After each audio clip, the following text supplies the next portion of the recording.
الف لام میم. اعوذ باللہ السمیع العلیم من الشیطان الرجیم. بسم اللہ الرحمن الرحیم. خالدین فیہا حسنت مستقرا و مقاما.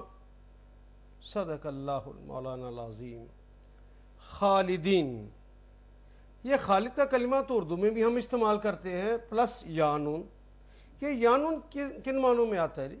کس کی علامت ہے جی؟ بالکل ٹھیک، یہ جمع کرنے کے لیے ہے. اور واو الف، واو نون اور یا نون جہاں بھی لگ جائیں گے ہم فوراً اس کلمے کو جمع بنا دیں گے. ہاں ایک بات کا خیال رہے کہ یا نون کے نون کے اوپر زبر ہوگا تو پھر جمع ہوگی، پھر اس سے مراد 3 یا 3 سے زائد ہیں. اگر زبر نہیں ہے تو وہ مثنیٰ ہوگی. خالد، ہم اردو میں نام بھی رکھتے ہیں نا، خالد ہمیشہ رہنے والا. خالدین ہمیشہ رہنے والے، یا خالدین ہمیشہ ہمیشہ رہیں گے. فی ہا، فی کا مطلب میں اور ہا اس ایک میں. فی ہا، یہ کلمہ فی جمع ہا سے مل کر بنا.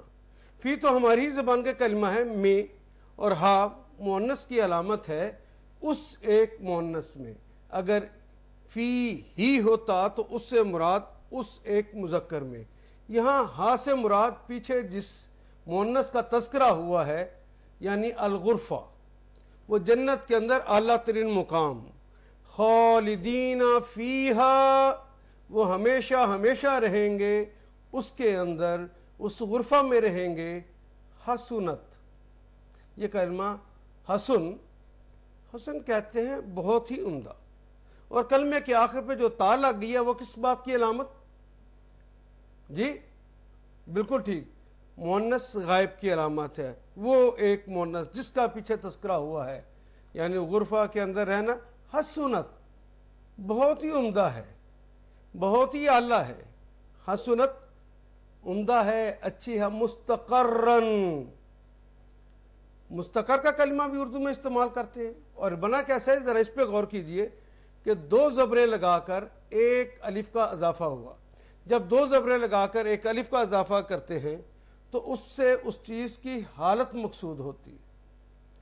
تو مراد یہ ہے کہ وہ جو وہاں پہ رہیں گے. حسنت مستقرن، مستقر تو اردو میں کہتے ہیں نا عارضی ٹھکانے کو، تو بطور عارضی ٹھکانہ وہ ان کے لیے بہترین جگہ ہوگی، بہت عمدہ جگہ ہوگی، اور اس میں ہمیشہ ہمیشہ رہیں گے.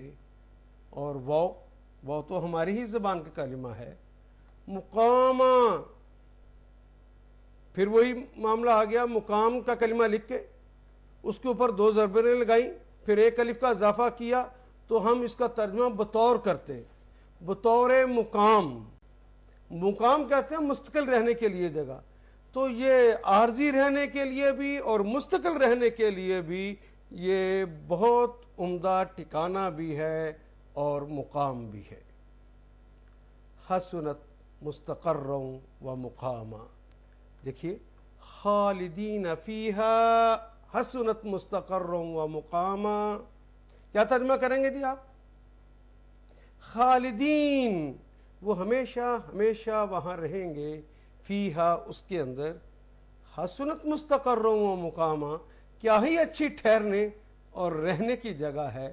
ٹھہرنے سے مراد مستقر یعنی عارضی ٹھکانہ، اور مقام سے مراد مستقل رہنے کی جگہ.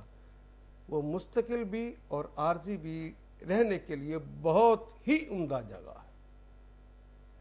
اس میں بھی دیکھیے خالدین، خالد بھی ہماری زبان کا کلمہ. فی بھی ہم اردو میں استعمال کرتے ہیں.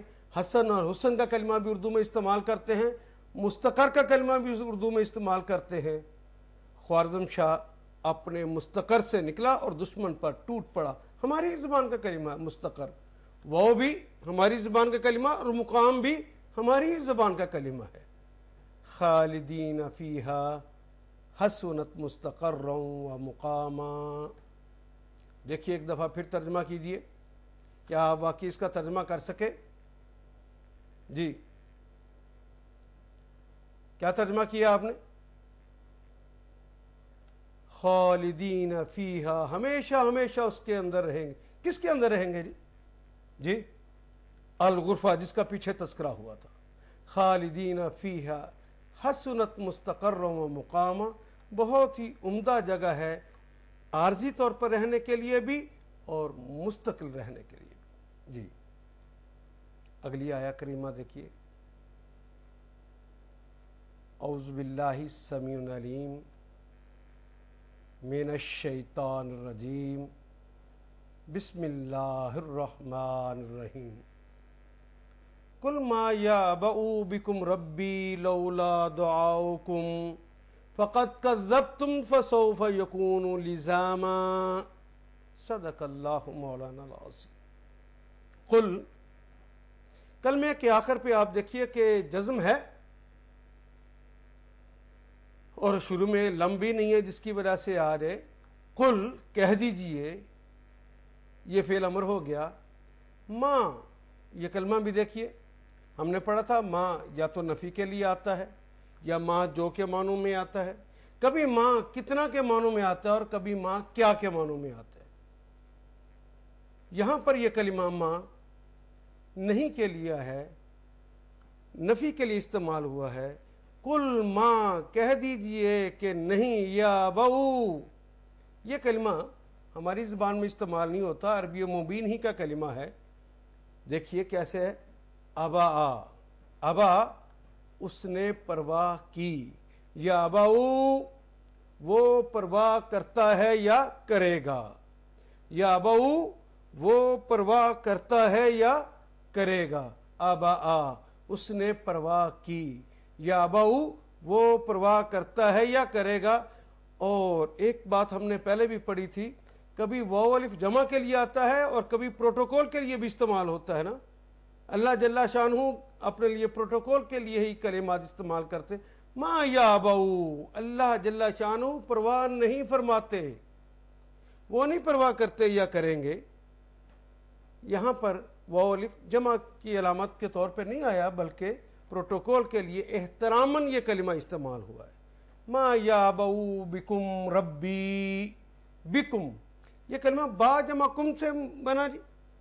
کا، کی، کما، کم، کننا، یہ تو آپ پڑھ چکے ہیں نا مخاطب کے لیے.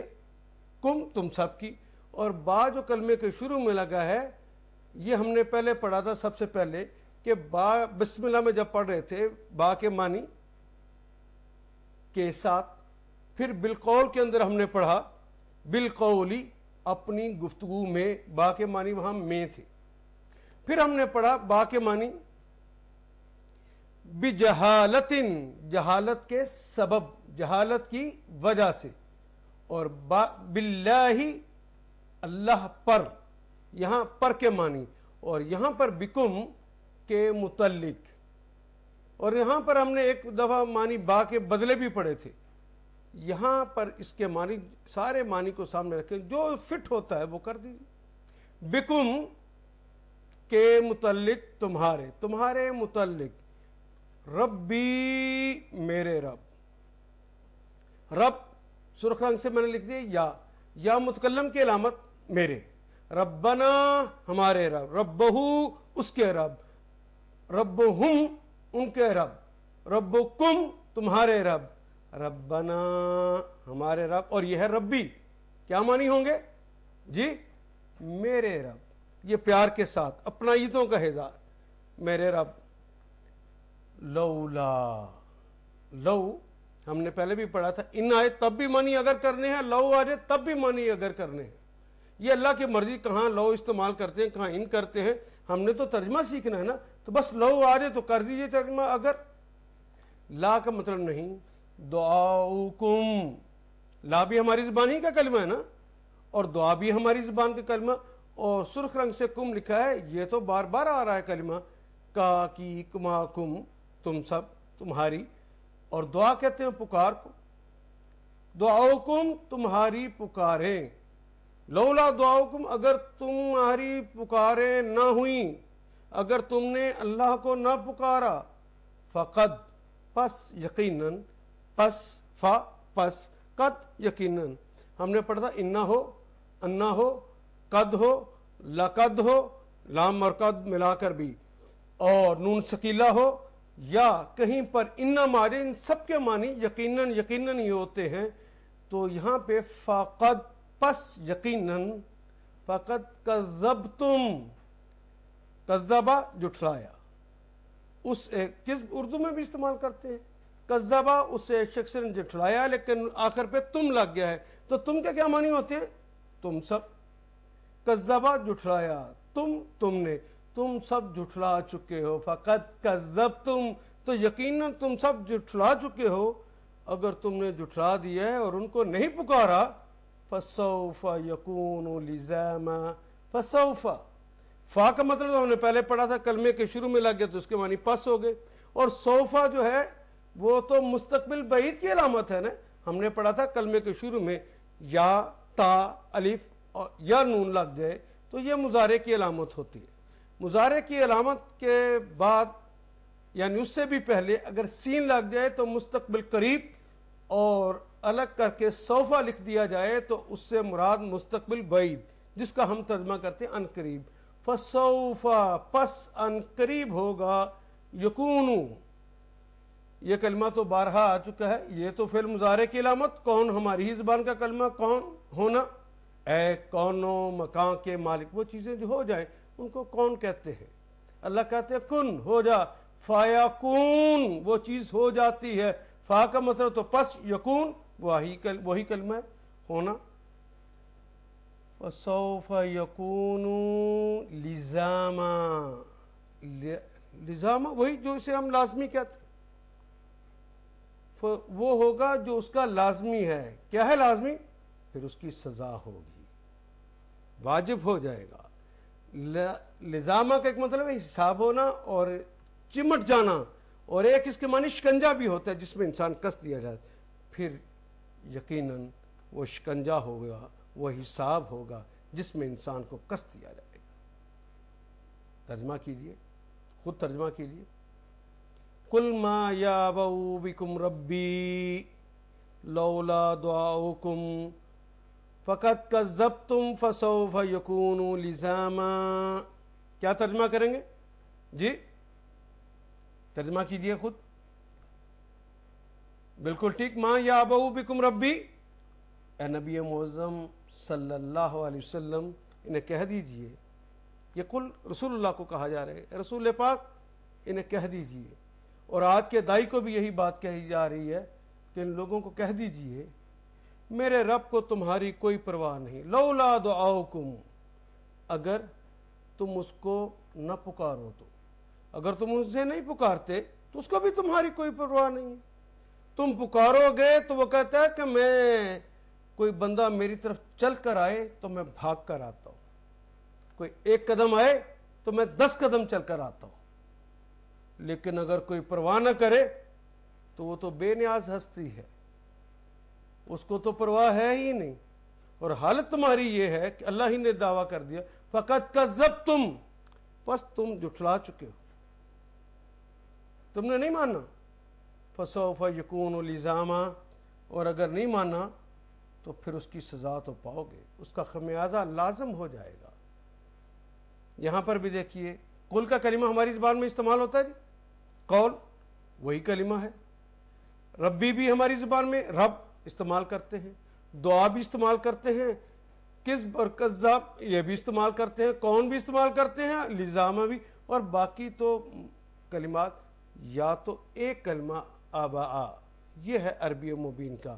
ماں بھی بار بار استعمال ہونے والا، لو بھی، لا بھی، پھر کم بھی، فقط بھی، فسوفا بھی، یہ تو بار بار استعمال ہونے والے کلمات ہیں اور ان کے معنی تو آپ پہلے سے جان چکے ہیں. اب دیکھیے یہ آخری آیت تھی، کس قدر آسان ہے یہ قرآن حکیم. میرے اللہ کا دعویٰ کس قدر سچ ہے. ساری دنیا بھی مل کر کہے کہ قرآن حکیم بہت مشکل ہے تو کس کی بات کو مانو گے؟ اسی کی بات کو نا جس نے کہا ہے ہم نے اسے آسان کر دیا ہے. یہ قرآن حکیم آسان ہے، ہم مومن ہونے کے ناطے اللہ کی بات کو مانتے ہیں، لیکن خدا لگتی کہی ہے. اب تو سر کی آنکھوں سے بھی آپ نے دیکھ لیا ہے سارے ہی دائرے لگ گئے. خالدین فیہا حسنت مستقرا و مقاما. وہ عظیم تر مقام جس کا پچھلی آیہ کریمہ میں نے تذکرہ کیا، وہ غرفہ، وہ عالیشان محل، وہ لولو اور مرجان کے بنے ہوئے محل جہاں دنیا کی تمام نعمتیں موجود ہوں گی. وہ نعمتیں ایسی کہ جس کے بارے میں محمد رسول اللہ صلی اللہ علیہ وسلم نے ارشاد فرمایا کہ نہ کسی کے دماغ میں اس کا کبھی تصور آیا ہے، نہ کسی آنکھ نے ان نعمتوں کو کبھی دیکھا ہے، نہ کسی زبان نے چکھا ہے، اور نہ کسی کے کانوں نے اس کے بارے میں سنا ہے. اتنی خوبصورت نعمتیں ہوں گی، تصورات سے بھی اوپر. جنہوں نے عباد الرحمن کا ٹائٹل باندھا، اس عنوان کے تحت اپنی زندگی کو گزارا، وہ جو دنیا کے اندر خالصتاً اللہ کے بندے بن کے رہے اور کائنات کے اندر ایک سانس ایسا نہ لینا گوارا کیا کہ کسی اور کے بندے بن جائیں. غلطی ہو گئی ہو تو فوراً اللہ کی طرف جھکتے ہوں، وہ توبہ کرتے ہوں، اور توبہ بھی اس طرح کہ جس طرح توبہ کرنے کا حق ہے. پھر انہوں نے وہ جو تہذیب محمد رسول اللہ نے سکھائی ہے، وہ جو اللہ جل شانہ نے سکھائی ہے تہذیب، اس کے مطابق زندگی گزارتے ہوں گے. یہ انعام ان کے لیے ہے جنہوں نے بحیثیت خامن، جنہوں نے بحیثیت بیوی کے، اور جنہوں نے بحیثیت اولاد کے، اور جنہوں نے بحیثیت والدین کے اپنے اپنے فرائض ادا کیے ہوں گے.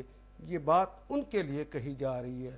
خالدین فیہا حسنت مستقرا و مقاما. اے دنیا کے اندر بہترین شوہر بن کر رہنے والے، اے بہترین بیوی بن کر رہنے والے، اے بہترین اولاد بن کر رہنے والوں، اور بہترین اور اس کے مطابق جو اللہ نے کہے ہیں والدین بن کر رہنے والوں، تمہارے لیے تو دنیا کی بھی خوشیاں اور آخرت کی بھی خوشیاں ہیں. خالدین فیہا حسنت مستقرا و مقاما. یہ دنیا بھی اس کی جنت نظیر ہو جاتی ہے. جس کا شوہر اچھا، اس کی بیوی کی دنیا جنت نظیر نہ ہو گئی؟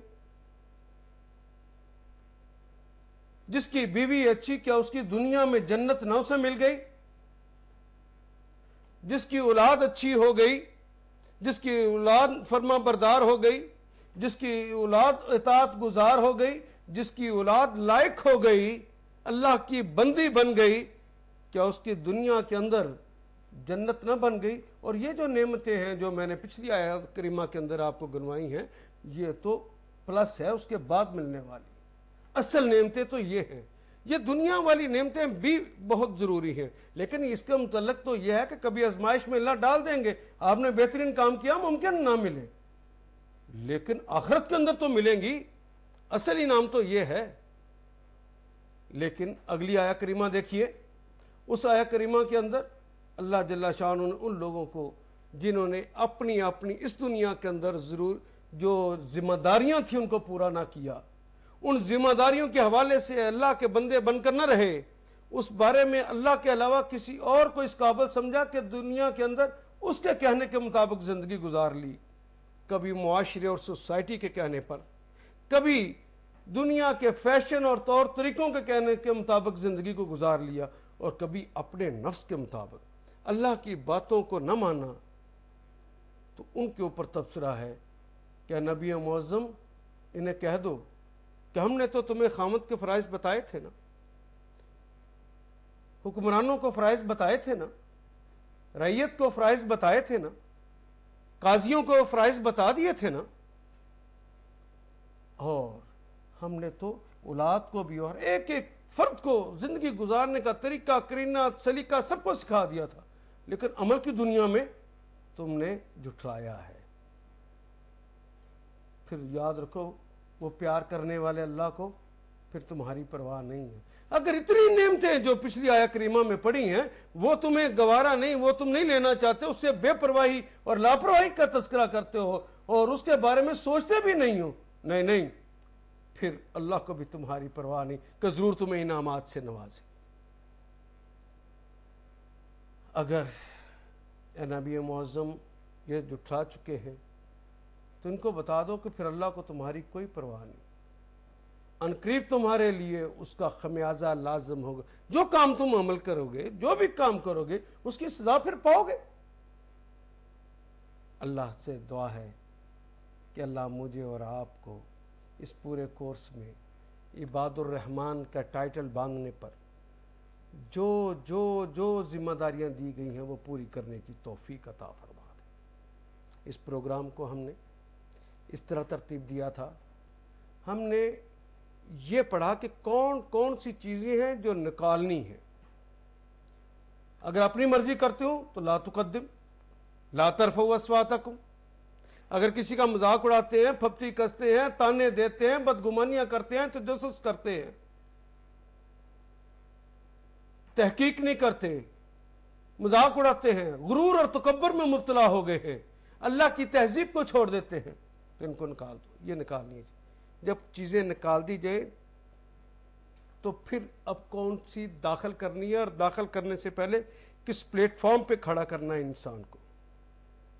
تعمیر کے لیے ہے تخریب لازم، اس کے ذریعے اندر سے تخریب کی جاتی ہے، وہ بری چیزیں نکال دی جاتی ہیں، پھر سورہ فاتحہ کا پلیٹ فارم، اس پہ انسان کو کھڑا کیا جاتا ہے۔ اس سورہ فاتحہ کے ذریعے اسے بتا دیا جاتا ہے تیرے زندگی گزارنے کا اصل طریقہ کیا ہے، کہاں سے تو نے لینا ہے، تیری اپنی حیثیت کیا ہے، وہ مالک کون ہے۔ جب ان سے یہ سیکھ لیتے ہیں اور پورے مومن بن کے فیصلہ کرتے ہیں تو کون کون سی چیزیں اڈاپٹ کر لیتے ہیں، تو پھر سورہ فرقان کے اندر یہ آخری رکوع جو کہ خالصتاً عباد الرحمن کے نام سے ہے، وہ عباد الرحمن کے نام سے وہ صفات ہم بتا دیتے ہیں تاکہ لوگ کچھ چیزیں جو نکالی تھیں ان کی جگہ پر اب ان کو داخل کر لیں، اور پھر انسان قرآن کا مطلوبہ انسان بن جاتا ہے۔ اللہ مجھے اور آپ کو قرآن کا مطلوبہ انسان بنا دے۔